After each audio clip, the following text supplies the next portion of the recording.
नमस्कार, सुप्रभात, स्वागत एक बार पुनः आप सभी प्यारे मित्रों का सबरंग कार्यक्रम में। एक चिंतन का विषय लेकर आज आया हूं मित्रों आप सबके बीच कि अगले 5 साल के बाद मैं खुद को कैसा देखना चाहता हूं, कहां देखना चाहता हूं, किस रूप में देखना चाहता हूं। बहुत इंपॉर्टेंट। यदि हमने ये स्पष्ट अपने लिए लक्ष्य रखा है कि अगले 5 साल के बाद, अगले 3 साल के बाद मैं यहाँ रहूँगा, इस रूप में रहूँगा, मेरी हर चीज़ ऐसी होगी, यदि बिल्कुल मैं स्पष्ट हूँ तो वो मेरा जीवन बन जाएगा।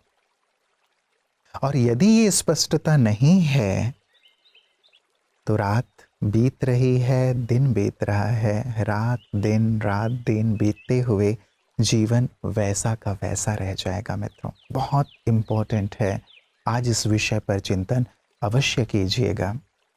5 साल के बाद मैं गर्व महसूस करूंगा खुद के ऊपर, या फिर मुझे एक मलाल रहेगा कि नहीं, मैंने वो नहीं किया जो मुझे करना चाहिए था। आराम थोड़ी समय के लिए अच्छा लग सकता है, लेकिन ये आराम पसंदगी या फिर अपने जीवन के बारे में ना सोचना जिंदगी भर का मलाल दे जाता है मित्रों। और मैं ये नहीं चाहता कि हमारा ये सुंदर सा सबरंग परिवार आप सभी मलाल के साथ जिएं, गर्व के साथ जिएं, यही शुभ कामना और शुभ भावना हमेशा रहती है। तो इस पर गहराई से आज चिंतन जरूर कीजिएगा। 5 साल के बाद मैं खुद को कहाँ देखना चाहता हूँ। और आइए इसी चिंतन के साथ चलते हैं आज के सुवाक्य की ओर। महान कार्य करने का एक ही तरीका है, जो भी करें प्रेम से करें। सफलता केवल मेहनत से नहीं, बल्कि अपने कार्य के प्रति प्रेम और समर्पण से मिलती है। जब हम किसी कार्य को मजबूरी नहीं, बल्कि खुशी और सेवा की भावना से करते हैं, तब साधारण कार्य भी असाधारण बन जाता है। राजयोग हमें सिखाता है कि हर कर्म को परमात्मा की याद और श्रेष्ठ संकल्पों के साथ करें। जब मन में प्रेम, शांति और निस्वार्थ भाव होता है, तब कार्य केवल पूरा नहीं होता, बल्कि लोगों के जीवन को भी प्रेरणा देता है। तो आइए आज संकल्प करें कि जो भी कर्म करें, पूरे मन, पूरे प्रेम और श्रेष्ठ भावना के साथ करें।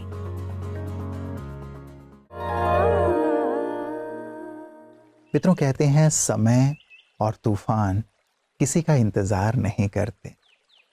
समय निकलता जा रहा है, निकलता जा रहा है, हम देख रहे हैं, और बहुत तीव्र गति से निकलता जा रहा है। ऐसा लगता है समय ने अपने पंख फैला दिए हैं और अपनी गति बढ़ा दी है। कब सुबह होता है, कब शाम, पता ही नहीं चलता। कितने दिन, कितने महीने और वर्ष बीतते चले जाते हैं, पता ही नहीं चलता। तो मित्रों, वक्त हमारे सपने के लिए इंतजार नहीं करेगा कि तुम अपने सपने पूरे कर लो, मैं रुका हुआ हूं। नहीं, वक्त बीतता जा रहा है। हमें अपने सपनों के पीछे भागना है, अपने सपनों को साकार करना है। आज खुद से अपने आप से पूछें कि क्या मैं केवल सपने देखने वाला बनना चाहता हूं, या अपने सपने को पूरा करने वाला बनना चाहता हूं।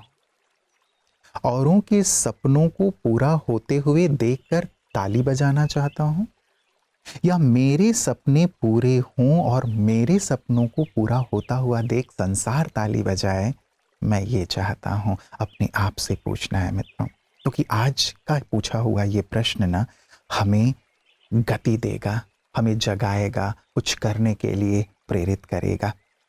और डॉक्टर कलाम एक बहुत प्यारी सी बात इस संदर्भ में कहा करते थे कि सपने वो नहीं होते जो सोकर देखे जाते हैं, सपने वो होते हैं जो हमें सोने नहीं देते। क्या मैं सोकर सपने देख रहा हूं, या मेरी नींद उड़ गई है अपने सपने को पूरा करने के लिए? पूछना है खुद से। स्वागत है आपका सेहत में। क्या आप जानते हैं कि रोज केवल 30 मिनट का व्यायाम आपकी जिंदगी बदल सकता है? व्यायाम सिर्फ वजन कम करने का साधन नहीं, बल्कि स्वस्थ और ऊर्जावान जीवन की कुंजी है। नियमित एक्सरसाइज से हृदय मजबूत होता है, मांसपेशियां और हड्डियां स्वस्थ रहती हैं, रक्त संचार बेहतर होता है, उच्च रक्तचाप तथा मोटापे जैसी कई बीमारियों का खतरा कम हो जाता है। इतना ही नहीं, व्यायाम तनाव को कम करता है, मन को प्रसन्न रखता है और अच्छी नींद आने में भी मदद करता है। इसके लिए जिम जाना ही जरूरी नहीं है।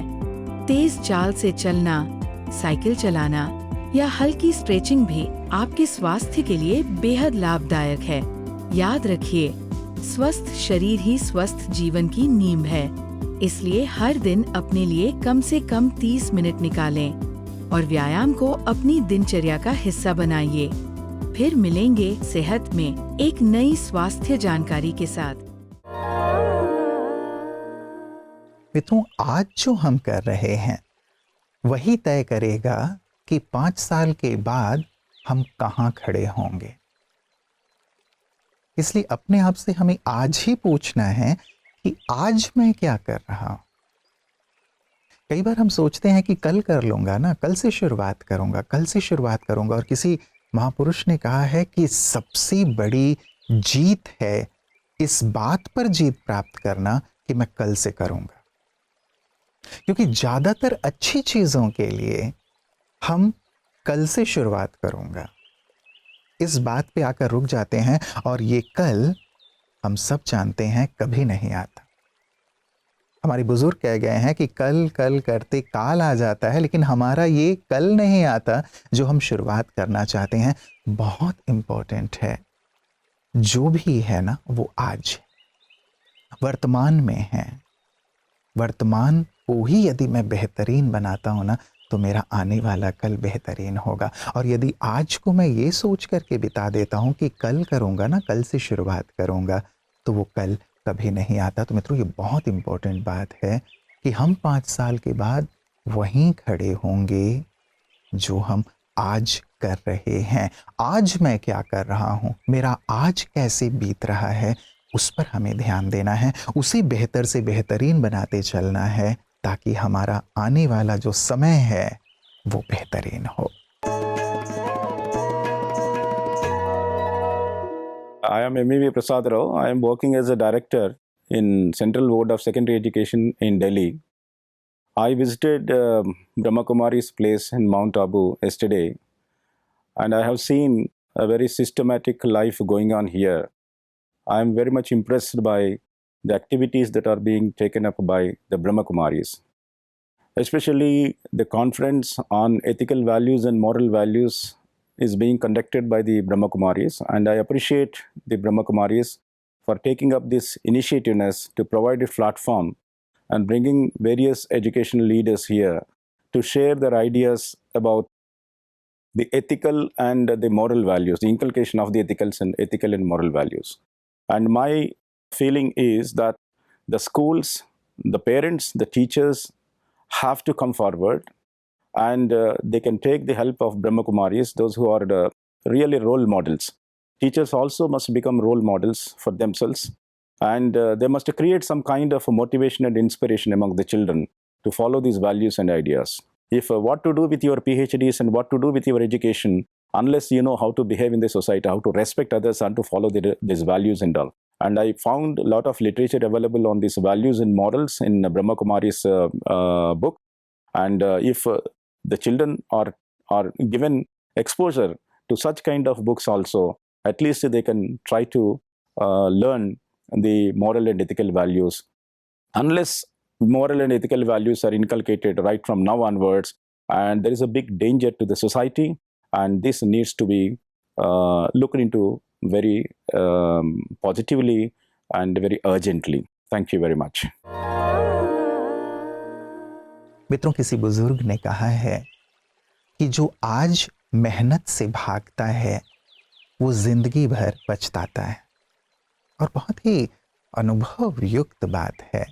आज यदि हम मेहनत से भागते हैं, मेहनत से कतराते हैं, तो फिर मलाल रहेगा हमें ज़िंदगी में कि हमने ज़िंदगी में कुछ नहीं किया, पछतावा रहेगा, या हम पछतावे के साथ जीना चाहते हैं, पछतावे के साथ इस दुनिया से रुखसत होना चाहते हैं, हम में से कोई भी नहीं। इसलिए बहुत ज़रूरी है कि आज परिश्रम किया जाए, आज एक सुंदर लक्ष्य निर्धारित किया जाए, उस लक्ष्य को प्राप्त करने के लिए सुंदर प्लानिंग की जाए, उसके प्रति खुद को समर्पित कर दिया जाए और कठिन परिश्रम किया जाए, क्योंकि आज की गई मेहनत कल हमारे सुखद भविष्य के लिए एक अच्छी नींव रखती है मित्रों। 5 साल के बाद जो आप बनना चाहते हैं ना, उसके लिए ये आज करने की आवश्यकता है, अपने आलस्य को छोड़कर मेहनत का वर्ण करके।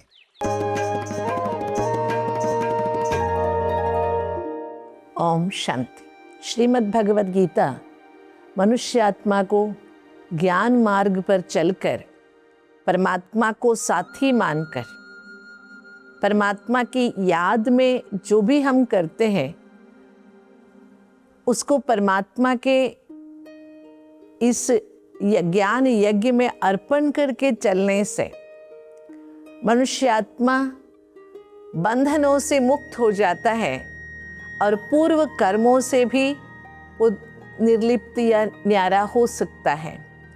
वैसे मनुष्यात्मा जो भी करता है वो संस्कार रूप में आत्मा में रह तो जाते हैं, लेकिन प्रत्यक्ष रूप में उसका फल जो हमें सताता है, उस फल के प्रभाव से मुक्त होने के लिए परमात्मा ने मनुष्यात्मा को कहा कि जो भी तुम करते हो उसे ब्रह्मार्पणम करके करो, अर्थात ईश्वर के अर्पण में करो। अर्थात जब हम अर्पणमयता की भावना से कर्म करते हैं, हमने जो भी किया, किसी को सहायता दी, किसी को कुछ दान में दे दिया, कुछ भी किया, लेकिन उसमें मैंने किया ये भावना नहीं रखते हुए, क्योंकि देने वाला भी ईश्वर है, तो हमें दूसरों को देने की जो मन की इच्छा है वो भी ईश्वर के संकल्पों से आते हैं। अर्थात मैंने दिया इस अभिमान के वश ना होकर अर्पणमयता की भावना से अगर हम कर्म करते हैं तो हम उस कर्म से एक तो हमारा सुकर्म बन जाता है, दूसरा हमारा पूर्व पाप कर्म भी भस्म हो जाता है। स्वप्न ऐसे ही साकार नहीं होते मित्रों।